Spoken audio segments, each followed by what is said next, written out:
साल 2002 कुछ देर पहले हुई बारिश से बैंगलोर की सड़कें गीली थी और रतन टाटा सर अपनी शॉफर ड्रिवन कार में एयरपोर्ट की ओर जा रहे थे। तभी अचानक उनकी कार के ठीक आगे एक स्कूटर स्लिप कर गई और उसमें सवार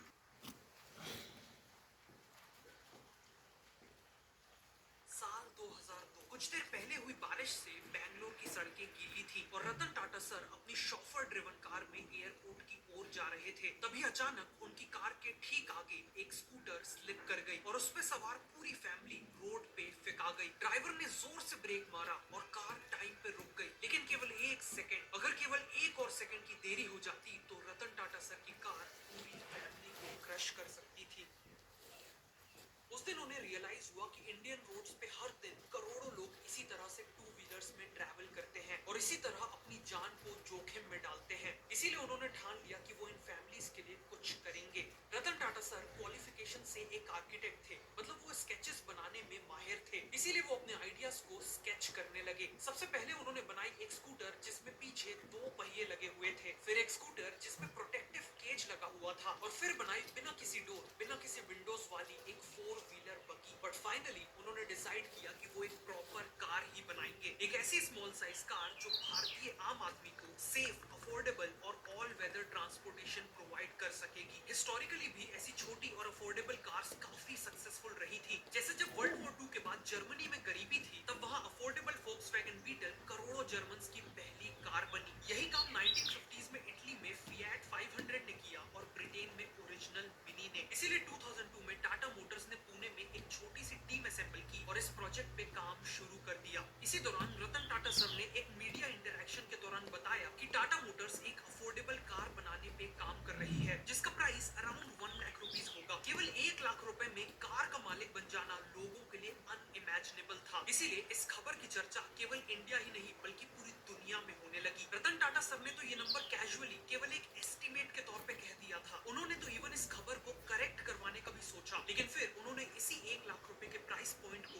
अपना टारगेट बना लिया। कई इंडस्ट्री लीडर्स इंक्लूडिंग सुजुकी के चेयरमैन ने पब्लिकली कहा कि 1 लाख रुपए की कार बनाना इम्पॉसिबल है, लेकिन रतन टाटा सर पीछे नहीं हटे। जब कार के नाम चुनने की बारी आई तो मिंट, नियो, इनका, बाइकार, आईकार, इयॉन, एरा और एटम जैसे नाम कंसिडर किए गए, लेकिन फाइनली जो नाम चुना गया वो था नैनो, टाटा नैनो, क्योंकि ये नाम एक साथ स्मॉल और हाई टेक्नोलॉजी को सिंबलाइज करता था। 2005 में नैनो का पहला प्रोटोटाइप तैयार हुआ। इसमें लोकल मार्केट से खरीदा हुआ केवल 8.5 हॉर्स पावर का सिंगल सिलेंडर इंजन लगा हुआ था और कंपोनेंट्स को जैसे तैसे बस फिट कर दिया गया था। खुद रतन टाटा सर ने इसे टेस्ट ड्राइव किया। उन्होंने जैसे तैसे अपने लंबे फ्रेम को इस छोटी सी कार में फिट किया, लेकिन ड्राइव करते ही वो बेहद डिसअपॉइंटेड हो गए। उन्होंने कहा कि I should not have driven this. Power और डिजाइन दोनों में ही ये प्रोटोटाइप रतन टाटा सर के विजन से कोसों दूर था।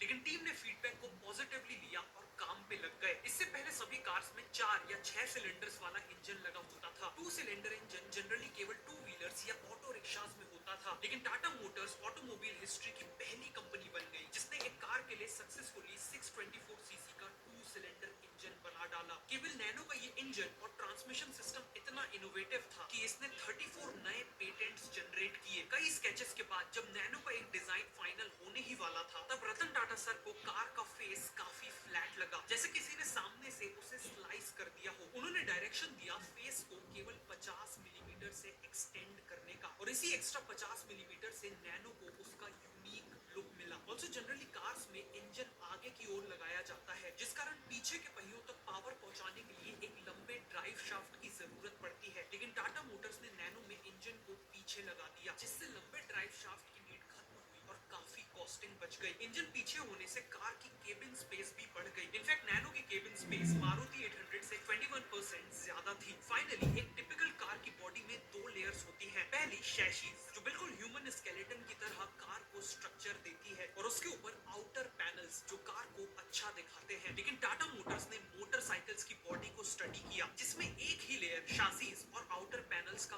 काम करती है, और फिर इन्होंने नैनो की बॉडी भी सिंगल लेयर से बना डाली। कॉस्ट कम करने के लिए तो इन्होंने ये तक सोचा था कि नैनो में केवल 2 डोर्स होंगे और बैक सीट में जाने के लिए आगे वाली सीट फोल्ड होगी, लेकिन फाइनली 4 डोर्स ही दिए गए। ऑटोमोबाइल इंडस्ट्री में जनरली कार्स को पहले डिजाइन किया जाता है और फिर उसका प्राइस डिसाइड किया जाता है, लेकिन नैनो के केस में टाटा मोटर्स ने design to cost methodology use की। बेसिकली 1 लाख रुपए का प्राइस सेट कर दिया और उसके बाद हर कंपोनेंट, मटेरियल और फीचर उसी हिसाब से चुना। कार को डिजाइन करने के साथ साथ टाटा मोटर्स को एक नया प्लांट भी लगाना था जहां वो इस नैनो को मास प्रोड्यूस कर सके। 2006 में वेस्ट बंगाल गवर्नमेंट ने सिंगूर में टाटा मोटर्स को प्लांट लगाने के लिए 997 एकर्स की लैंड लीज पे दी, लेकिन यहाँ वेस्ट बंगाल गवर्नमेंट ने कुछ क्रिटिकल मिस्टेक्स की। उन्होंने टाटा मोटर्स को स्टेट की one of the most fertile land दे दी और ऐसा करने से पहले कई लैंड ओनर्स से कंसेंट भी नहीं लिया। इसीलिए टाटा के प्लांट के अगेंस्ट हेवी प्रोटेस्ट चालू हो गए। एम्प्लॉयज की कार्स को अटैक किया गया और प्लांट की बाउंड्री के पास क्रूड बॉम्ब्स तक पाए गए। प्लांट को लिटरली हजारों पुलिस ऑफिसर्स की प्रोटेक्शन में बनाया जा रहा था, लेकिन 2 साल बाद 1500 करोड़ की इन्वेस्टमेंट और 95% कंप्लीशन के बाद भी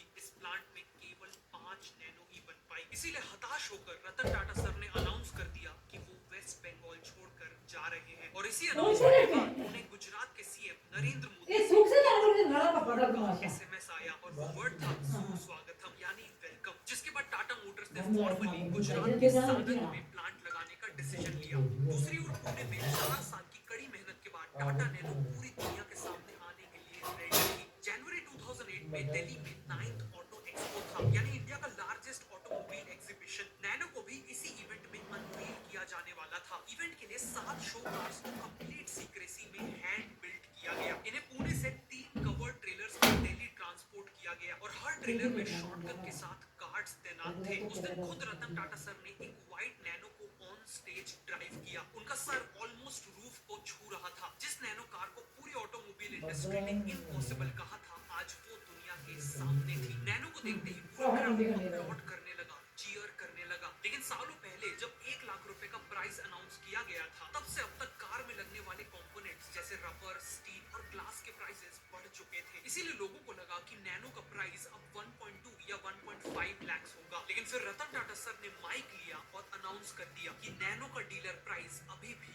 1 लाख रुपए होगा, क्योंकि a promise is a promise. CRISIL ने प्रोजेक्ट किया कि नैनो के लॉन्च के बाद इंडिया की ऑटोमोबाइल इंडस्ट्री 65% से एक्सपैंड कर जाएगी और ग्लोबल मीडिया ने नैनो को रिवॉल्यूशनरी कहा। जब 1 साल बाद 2009 में नैनो का कमर्शियल लॉन्च हुआ तो हाइप अनबिलीवेबल थी। एप्लीकेशन फॉर्म्स को पूरे इंडिया में Tata dealership, SBI branches, west side और क्रोमा स्टोर जैसी 30,000 लोकेशन से ऑफर किया गया। केवल 17 दिनों में 2 लाख से ज्यादा बुकिंग्स हो गई और टाटा मोटर्स की वेबसाइट पे 3 करोड़ विजिट्स आए। ऐसा लगा कि नैनो ने इंडियन ऑटोमोबाइल इंडस्ट्री को डिसरप्ट कर दिया है। लेकिन उस समय किसी को अंदाजा तक नहीं था कि आगे चल के इसी नैनो की कहानी कितनी ट्रैजिक होने वाली है।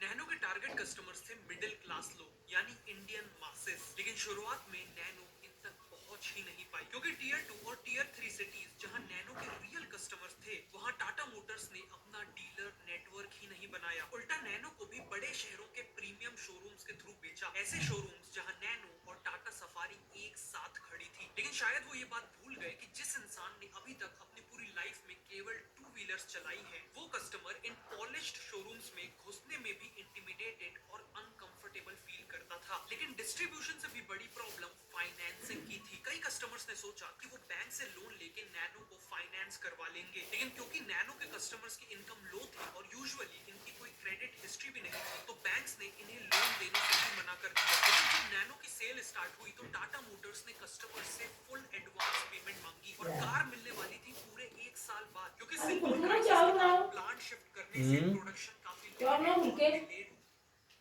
हो गया।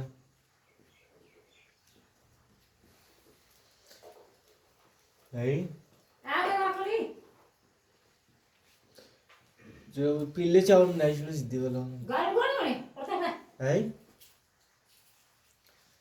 कर ठंडा लोड़ो टमाटर उतरी 2 टमाटर 2 प्याज बहुत है। पीले चावल स्वाद बनाई शुरू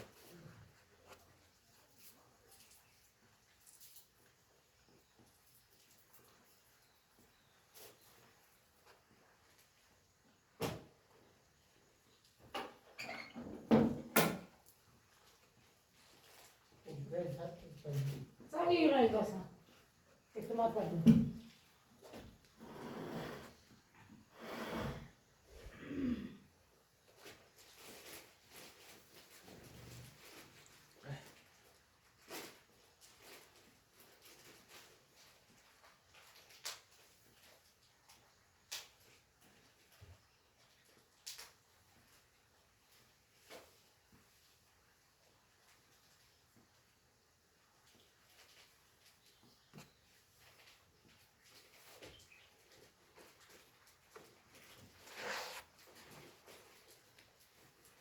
ਇਹ ਕਿਹੜਾ ਭਾਜੀ ਮੈਂ ਲਿਫਟੀ ਚੱਲਦਾ ਹੈ ਨਾ ਗੋਟੀ ਕਰਨੇ ਕਾ ਤੇਰਾ